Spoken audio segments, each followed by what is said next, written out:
بسم الله الرحمن الرحيم. يا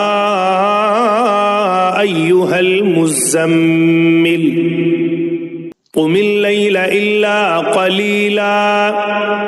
نصفه أو انقص منه قليلا أو زد عليه ورتل القرآن ترتيلا إنا سنلقي عليك قولا ثقيلا إن ناشئة الليل هي أشد وطئا وأقوم قيلا إن لك في النهار سبحا طويلا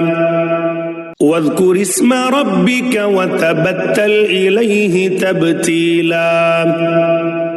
رب المشرق والمغرب لا إله إلا هو فاتخذه وكيلا واصبر على ما يقولون واهجرهم هجرا جميلا وذرني والمكذبين أولي النعمة ومهلهم قليلا إن لدينا أنكالا وجحيما وطعاما ذا غصة وعذابا أليما يوم ترجف الأرض والجبال وكانت الجبال كثيبا مهيلا إنا أرسلنا إليكم رسولا شاهدا عليكم كما أرسلنا إلى فرعون رسولا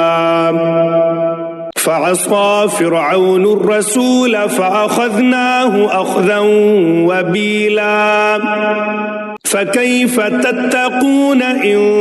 كفرتم يوما يجعل الولدان شيبا السماء منفطر به كان وعده مفعولا إن هذه تذكرة فمن شاء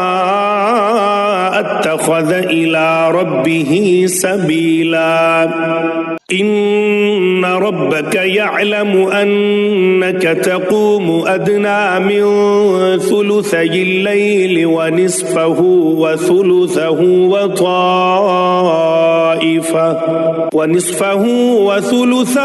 وطائفة